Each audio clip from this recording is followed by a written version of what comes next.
سر افغان حکومت آئی تو ہم نے حکام سے یہ سنا کہ everything is well, everything will be well, خوشی کے شادیانے بھی ہم نے بجائے، اور امریکہ سر چلا گیا یہاں سے، ہم نے کہا اور بہتر آ جائے گا سر۔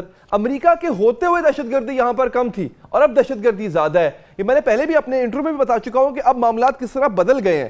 سر وہ معاملات جو ہمارے حق میں ہونے تھے وہ ہمارے خلاف کیوں ہیں؟ ہمارا المیہ یہ ہے کہ ہم فائر فائٹنگ کر رہے ہیں، جو مسئلہ آ جاتا ہے فوراً چاہتے ہیں کہ اس پہ پانی ڈال دو، اس آگ کو بجھا دو، پھر کہیں دوسری جگہ آگ لگ جاتی ہے۔ ہم شارٹ ٹرم سلوشن ڈھونڈ رہے ہیں، لانگ ٹرم کا ہم نے کبھی میرا خیال ہے سوچا ہی نہیں ہے۔ ورنہ آپ دیکھ لیں کہ کابل کے ساتھ آپ کے تعلقات کب اتنے اچھے تھے کہ آپ شادیانہ بجاتے کہ واہ واہ کیا بات ہے، ہمارے کیسے اچھے تعلقات ہیں۔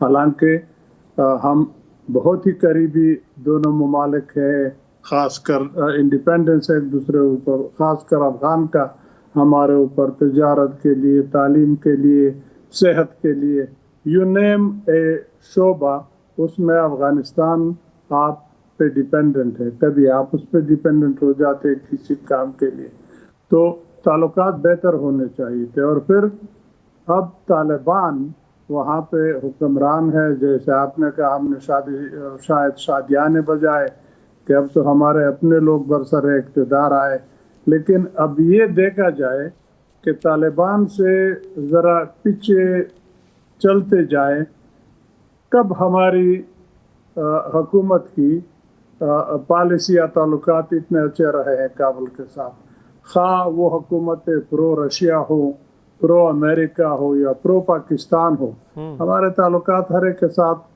کشیدہ ہو جاتے ہیں۔ مجاہدین آپ کے بہت قریب تھے، ان کے ساتھ تعلقات کیسے رہے بعد میں؟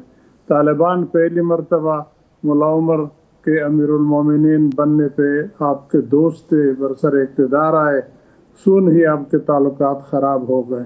پھر کارزئی اور اشرف غنی، ان کو آپ نے ریکگنائز بھی کیا، تعلقات بھی رکھے، لیکن تعلقات خرابی کی طرف گئے۔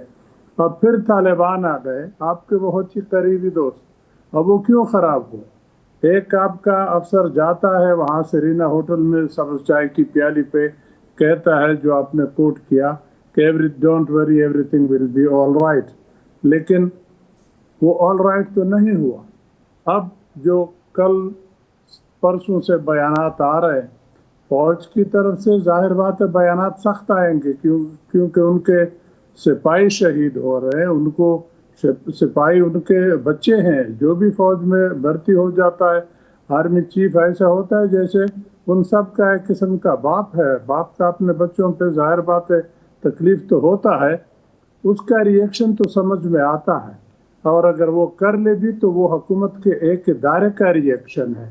لیکن حکومت کے وزراء یا وزیر اعظم صاحب بات کر لے تو وہ پورے پاکستان کا ریئیکشن ہے، اس میں ذرا احتیاط برتنی چاہیے۔ ہم احتیاط نہیں برت رہے، سخت بیانات دے رہے ہیں۔ سخت بیانات یا سخت اقدامات اٹھانے سے اگر وہاں آپ کا کام ہوتا ہے تو بسم اللہ کر لے، لیکن تاریخ میں آپ دیکھ لیں، برطانیہ سے شروع کر لیں، انہوں نے کابل میں کوشش کی، دانت کٹے ہوئے۔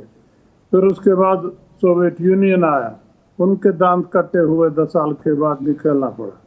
اس کے بعد امریکہ سرکار بشمول نیٹو آ گئے، انہوں نے 20 سال وہاں گزارے طاقت کے ذریعے، لیکن بات نہیں بنی۔ اسی طرح آپ نے بھی ذرا پچھلے تاریخ میں چلے جائیں، طاقت استعمال کی ہے، اور اس طاقت کے استعمال کرنے کے جو نتائج نکلے وہ بہت ہی انفارچونیٹلی برے تھے۔ وہ بیماری جس کے لیے آپ نے طاقت استعمال کی وہ نہ اس وقت ٹھیک ہوئی نہ اب ٹھیک ہوگی۔ پچھلے سال بھی اپریل میں جیسے کہ لوگ کہتے ہیں کہ شاید کنڑ اور خوست پہ بمباری کی تھی ٹی ٹی پی کے ہائیڈ آؤٹس پہ، لیکن اسے ٹی ٹی پی ختم ہوا۔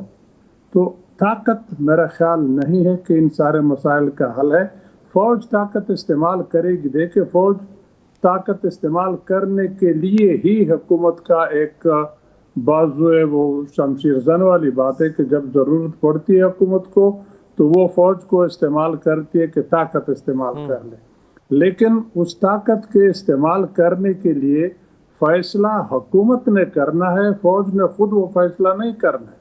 اب حکومت کو ٹھنڈے دل سے سوچنا چاہیے کہ ہم نے افغانستان کے ساتھ طاقت کے بل بوتے پہ بات چیت چلانی ہے آگے، یا جو بات چیت چلانے کا طریقہ ہے، ہاں جہاں طاقت کی ضرورت ہے استعمال کرو، لیکن زیادہ تر لیکن سر دیکھیں بات یہ ہے کہ چلے طاقت ہم طاقت استعمال نہیں کرتے ایک لمحے کے لیے، معاہدے کرتے ہیں، تو سر معاہدے تو ہم نے پہلے بھی بڑے کیے، ہم نے کامیاب تو نہیں ہوئے، مطلب نیک محمد سے لے کے صوفی محمد تک پھر آگے بھی ہم نے تو معاہدے کیے، معاہدوں کا بھی کوئی اثر نہیں ہوا۔ کس نے کیے؟ آپ یہ بھی دیکھ لیں، دیکھیں فوج کا میں بہت ہی احترام کرتا ہوں، ہمارے بچے ہیں، ہمارے اپنے ہیں، ہماری اپنی فوج ہے، ان پہ ہمیں فخر ہے، لیکن اس کا کام دشمن کو مارنا ہے، توڑنا ہے۔ بات چیت کا کام حکومت کا ہے۔ نیک محمد کے ساتھ معاہدہ کس نے کیا تھا؟ وہ آپ کا کور کمانڈر نہیں تھا پشاور کا؟ اس نے سب سے پہلے غلط کام تو یہ کیا تھا کہ بجائے حکومت کے دفتر کے اندر یا حکومت کی جو وہاں بیس ہے ساؤتھ وزیرستان میں، وانا میں فوج کی بڑی کیمپ ہے، حکومت کی کیمپ ہے، وہاں معاہدہ نہیں کیا اور شکائی میں معاہدہ کر لیا ایک مدرسے کے اندر جو کہ نیک محمد کے زیر اثر تھا۔ پھر دوسرے دن اخبار میں بھی آیا، اخبار چیک کر لے کہ کس نے کس کو ہتھیار ڈالے۔ یہ بڑا تلخ ایک حقیقت ہے، ایک غلط طریقہ تھا۔ میں یہ نہیں کہتا کہ آپ اپنے دشمن کو نہ مارے، نہ تپڑ مارے، نہ بگائے، ضرور بگائے، لیکن جہاں بات چیت کی ضرورت ہوتی ہے، ایگریمنٹ کی ضرورت ہوتی ہے، وہ آپ اپنے حکومت کے ذریعے کر لے، ان لوگوں کے ذریعے کر لے جو ان کو جانتے ہیں۔ امریکہ کا مثال لے لے، دوحہ میں بات چیت کر رہے تھے طالبان کے ساتھ، وہاں وہ اپنے جرنیل انہوں نے بھیجے تھے یا سیویلین کے تھرو بات کر رہے تھے۔ میں یہ نہیں کہتا کہ فوج کو ٹوٹلی ڈسارم کر لو، نہیں، وہ پیچھے بیٹھے ہوں، بالکل اپنا ان پٹ دیں، لیکن جو نیگوسیشن کرے وہ سیویلین ہو، وہ لوگ ہوں جو مذاکرات جانتے ہیں۔ یہ بڑا کمپلیکیٹڈ مسئلہ ہے، کاش کہ میں ساری باتیں آپ کی ٹی وی پہ کر سکتا، لیکن بہت ساری چیزیں ہوتی ہیں جو آپ اس طرح انٹرویو میں نہیں کر سکتے۔ مذاکرات ہی حل ہے، لیکن صحیح لوگوں کے ذریعے سے، نہ کہ ان لوگوں کے ذریعے سے جنہوں نے یا تو کابل دیکھا نہیں ہے، اور اگر دیکھا ہے تو سرکاری اہلکار کی حیثیت سے دیکھا ہے، باقی اس کا تعلق نہیں رہا ہے۔ آپ سارے دیکھ لیں، آپ نے وہ نیک محمد کے کمانڈر کی بات کر لی، اس نے معاہدہ کر لیا، لیکن ذرا ٹیلی فون کر کے اس کو ڈھونڈ لے، اگر زندہ ہو اللہ لمبی عمر دے دے ان کو، کہ وہ سرکاری نوکری کے بعد وزیرستان دوبارہ گیا ہے، کبھی ان لوگوں کے ساتھ وہاں انٹریکشن کی ہے۔ تو ایسے مسئلے حل نہیں ہوتے کہ آپ ایک عہدیدار کو ایک ڈیفائنڈ لکیریں دے دے کہ اس کے اندر جا کے فیصلہ کرواؤ۔ فیصلے کا طریقہ ہوتا ہے، نیگوسیشن کا طریقہ ہوتا ہے، جو بدقسمتی سے ہم ابھی تک صحیح فالو نہیں کرتے۔ اچھا سر، معاملہ خالی یہ معاملہ کسی نظریے سے نمٹنے کا تو نہیں ہے نا سر، معاملہ تو یہ بھی ہے کہ جو فورن سپانسر لوگ ہیں ان کو جو سپورٹ مل رہی ہے اس کا حل کیسے نکالے؟ دیکھیں، دشمن تو آپ کا چاہے گا کہ آپ کے گھر میں ہمیشہ آگ لگی ہو تاکہ اس کو راستہ ملے، اس آگ کو مزید پھیلائے۔ آپ وہ موقع نہ دیں۔ دیکھیں، ہر ایک ملک کے دشمن ہوتے ہیں، اس لیے تو فوج اور سیکیورٹی ایجنسیز ہر ایک ملک رکھتا ہے کہ وہ ایسے لوگوں کو روک کے ان کا اپنے ملک کے اندر کوئی جو وہ کرنا چاہتے ہیں نہ کرنے دے۔ لیکن اس کے لیے پھر آپ کو اندرون خانہ دیکھنا پڑے گا کہ آپ کے کے پی کے اندر، ٹرائبل ایریا کے اندر، بلوچستان کے اندر جو شورش ہے وہ کیوں ہے، جو لوگ ناراض ہیں وہ کیوں ہیں، ان کی ناراضگی کو ایڈریس کرو۔ یہ ٹی ٹی پی والے لیڈرز یا زیادہ تر لوگ کہاں کے ہیں؟ وہ آپ کے اپنے پاکستانی نہیں ہیں، جا کے وہاں افغانستان میں چلے گئے، پھر اب تو اور لوگ بھی بتحاشا ان میں شامل ہو گئے، لیکن اوریجنل تو آپ کے لڑکے تھے۔ اسی طرح باقی جو مسائل ہیں، بلوچستان کے الگ مسائل ہیں، تو ان کو لوکلی ایڈریس کر لو تاکہ آپ کے ان دشمن قوتوں کو جو آپ کے اندر ایسے مواقع کی تلاش میں تیار بیٹھے ہیں ان کو وہ جگہ نہ ملے. اگر آپ کے پی اور بلوچستان کا مثال دیکھ لو، کتنے ہزاروں لاکھوں کے حساب سے لوگ نکلے ہیں، ڈیمانسٹریشن کی ہے، احتجاجیں کی ہیں کہ ہمیں اپنے علاقے میں امن چاہیے، ہمیں دہشت گردی نہیں چاہیے. تو پھر مشہور کہاوت ہے کہ فوج اگر جنگیں جیتتی ہیں تو وہ عوام کے طاقت، عوام کے سپورٹ سے جیتتی ہے.